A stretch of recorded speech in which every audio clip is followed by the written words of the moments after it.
Hey guys! This week for Weapons Wednesday, we're going to be really testing out some of our most unique Mall Ninja items that we have. But before we begin, if you could just like this video and subscribe to our channel, that would be awesome.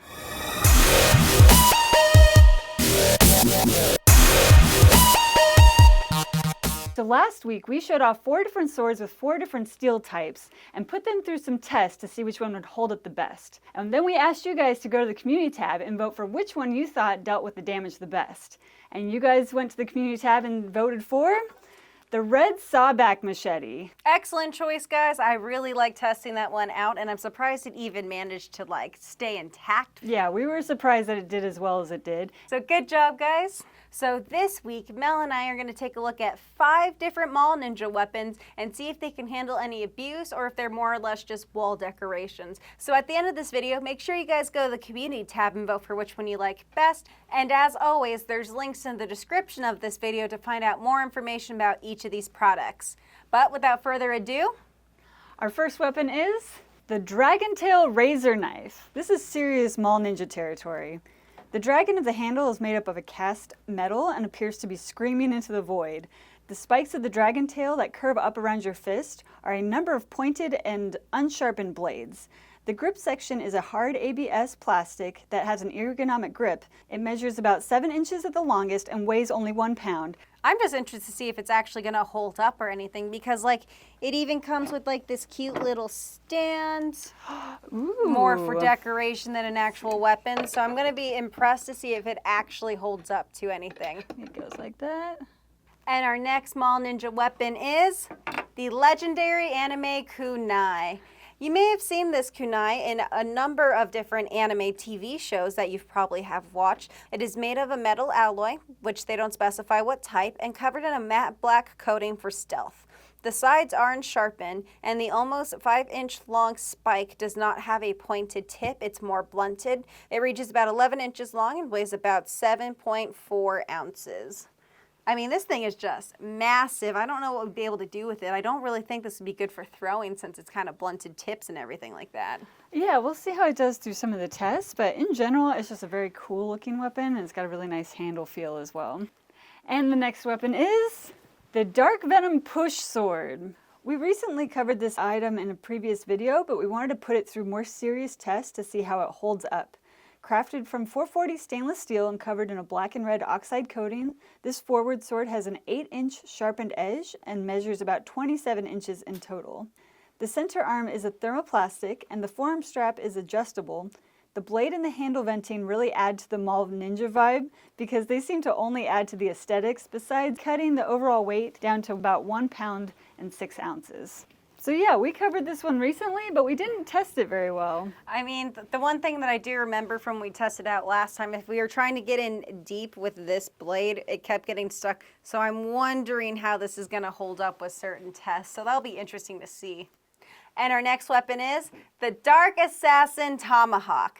Many of you may recognize this from a popular video game series, but we still wanted to try this out. It is made completely of injection molded polypropylene, so it has a total weight of 11 ounces and a total length of 15.5 inches, with a curved axe head measuring about 4.5 inches.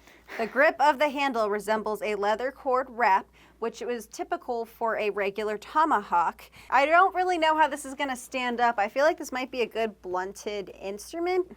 Yeah, I mean, as far as blunt impact goes, we'll just have to see. Yeah. And our last weapon for today is the legendary hunter knife. This is a huge knife reaching almost 18 inches long, and it has an 11 3/8 inch long blade, and it weighs almost 2 pounds with the sheath. The blade is thick and comes with a hook-type cutaway at the back and a somewhat random hole in the center. It is crafted from 440 stainless steel and is full tang down through the handle. The handle has a faux leather wrap and it has 2 rings. The extremely sharp blade does sport a pointed tip, and with a bit of a swing, this weirdly designed knife could cut through what you need. Honestly, it's just the grip doesn't look very comfortable. I don't know how it would be chopping and doing things like that. Yeah, well, let's find out. Perfect. So I guess our first test will be the chopping test. All right, so we're going to be doing our chopping test right now. So we're bringing out our trusty old pallet, and we're just going to try slicing and going into it very hard, see if it's going to break or anything else like that. So obviously the first one is the dragon tail razor knife.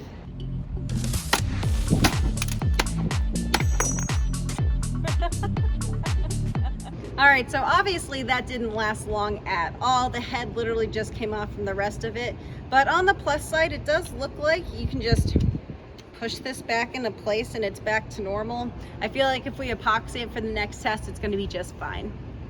All right, next up we have the legendary anime kunai. So without the sharpened edge, it'll be interesting to see how well it can chop.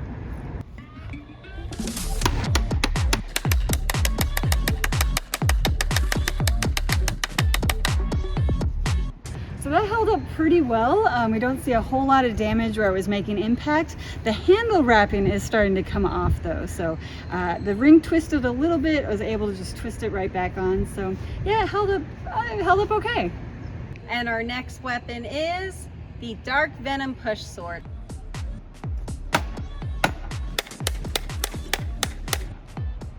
All right, so this one held up actually better than I thought. It was actually fairly comfortable up until the arm strap came off. So overall, I would say if you're gonna use this, I would just change this out for something a little bit more secure. And the next weapon we have is the Dark Assassin Tomahawk. It'll be interesting to see how the polypropylene holds up against impact against the wood. So let's try it out.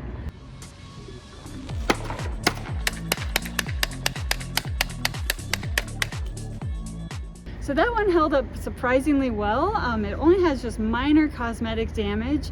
I was able to take off quite a few chunks of the pallet. So overall it did really nicely. All right, and last up is the legendary hunter knife. That handle, I'm afraid, is gonna be very uncomfortable, but let's test it out.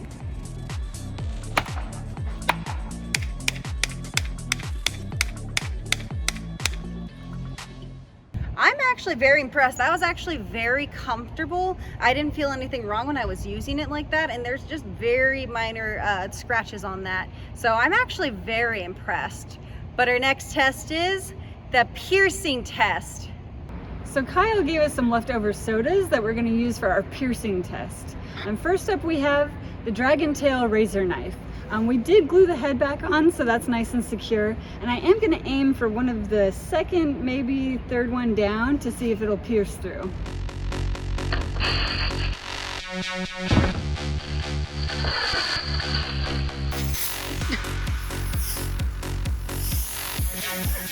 So it did pierce the soda bottle, and I think I hit it on the second one here. So it held up pretty well. All right, so next up is the legendary anime kunai. It is a blunted tip, but I think it might still be able to pierce it.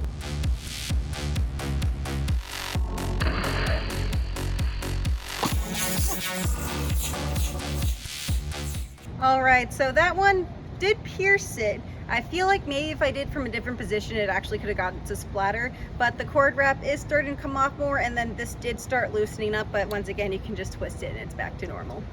All right, next up we have the Dark Venom push sword.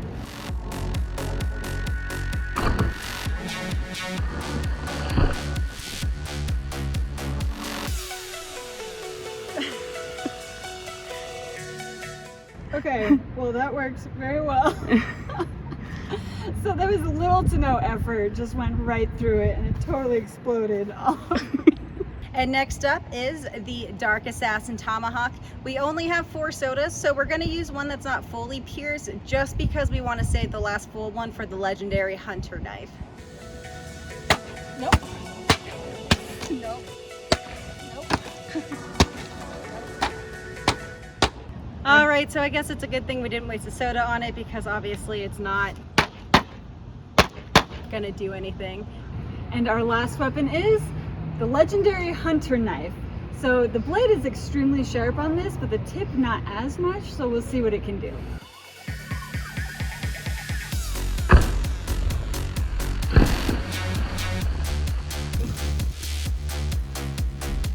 All right, well that was successful and I was definitely soaked again, but it held up just fine. That tip just went straight through like butter.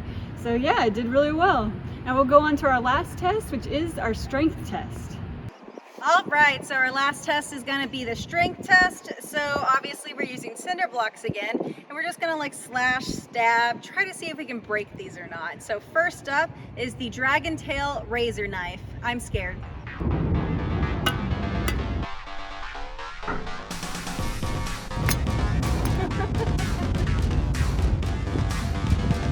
So that went very quickly. It looks like also the part where the head fell off, it looks like the tail was connected the same way, so that just instantly fell off as well. I also feel like though, if you epoxied it, it might go back to how it was too. All right, next up we have the legendary anime kunai.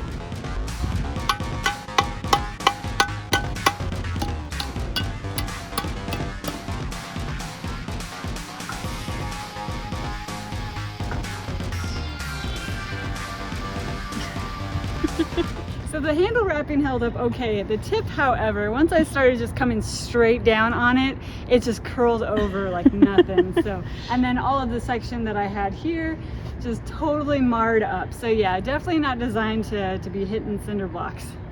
All right, and next up is the Dark Venom push sword.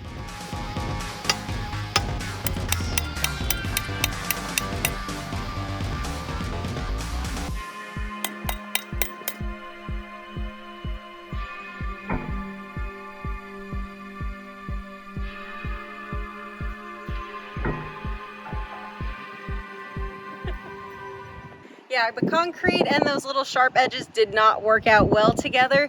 The blade is surprisingly not bad though, like not even the anodized finish is super bad, so it's okay. All right, next up we have the Dark Assassin Tomahawk. So let's see what a polymer weapon can do up against a cinder block.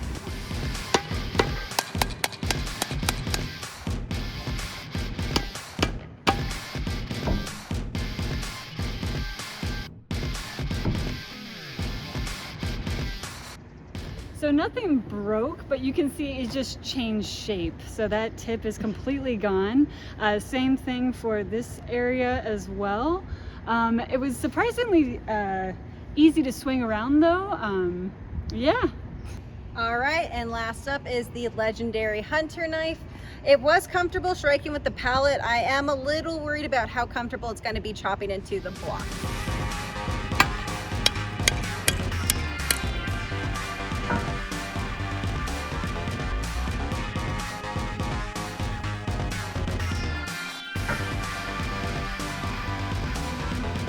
All right, so I did switch to safety glasses for this one because that just took out a lot of chunks, and look at the blade.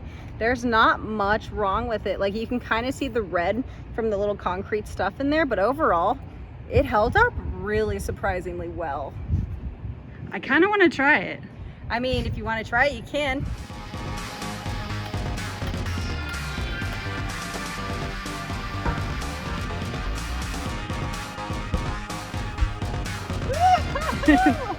Well, that was pretty cool. Yeah, so that definitely did some damage. A little bit more chunks out of the tip there, but this blade is so thick. I mean, at least a 1/4 inch thick. So yeah, it did really well. So let's go back to the desk and go over what we've done. That felt like a lot more fun than some of our other tests. Yeah, maybe because it wasn't too hot or because we did some serious damage to the weapons. I know, I think this is the most that we've ever broken anything. Nice. So our first one is the dragon tail razor knife. I mean, this one was definitely showed that it was more of a decoration or a decorative piece more than an actual weapon. I mean, it comes with its own stand, so it's designed to be on display. Not only did the body fall off of the dragon, but, you know, the head fell off earlier too, and even though we glued it, it's still, the casing cracked enough where you could still take that off. So obviously, having it fall apart in pieces makes it not an ideal weapon. Yeah. And not even that too, but like, did you notice that these? I completely folded back. It's definitely not meant for combat, I would say. Right, but it looks super cool. And moving on to our next weapon, we had the legendary anime kunai. Now, it looks pretty cool like this, I would say, but in general, it didn't hold up very well against any of the tests. No, I mean, It kind of pierced the soda, so that was something. Kind of. Just barely, though. Just barely. The cinder block destroyed it, though. Yeah. The handle held up a lot better than I thought it was. That wrapping is still on there. We were able to twist it back into place, but overall, it does look like a authentic kunai, something from your favorite anime show. And our next weapon is the Dark Venom Push Sword. This one held up the way that I thought it would. I mean, honestly, yeah, it's definitely not something that I would choose as a weapon. I mean, even those little tails, the sharp parts that we were getting stuck on with the last video, those ones just crumpled against the concrete. The blade did hold up pretty well, though. Yeah. I don't see much damage with the red anodized finish either. Yeah, and the tip is still definitely intact. That is why it went through the soda so well. But if you are going to wear it, I would definitely recommend getting a better arm strap. And the next weapon up that we tested was the Dark Assassin Tomahawk. So this fared really well for the polymer weapons. The most damage was definitely from the concrete. Overall, I think it's lightweight, it's got a really solid construction, and it looks really cool for your cosplays. Yeah, and honestly, I'm surprised that it held up better than it did. It definitely got a little bit marred on both sides, but overall, especially since no one's going to actually be hitting this on a cinder block, that this is going to work just fine, especially for any cosplay for the very popular video game this is from. All right, and the last weapon that we tested is the legendary hunter knife. This one I think fared the best as being an actual weapon compared to the rest. For my hands, especially when hitting it like against the pallet and the cinder blocks, it was just so comfy, wasn't it? Very surprisingly comfortable, yeah. Yeah, there's little chips in the blade, but honestly, it just really needs like a light little sharpening and it'd be fine. There's only one little gash, but I think that's from when Mel broke the cinder blocks. So overall, this did fantastic. But we're very curious to see what you guys think, so please go to the community tab and vote for which mall ninja weapon did the best. And if you have any questions, definitely leave them in the comments below. Make sure you like this video and subscribe to our channel, and check out KarateMart.com because we have all sorts of awesome mall ninja weapons on there right now. But until next week, we'll see you Weapons Wednesday.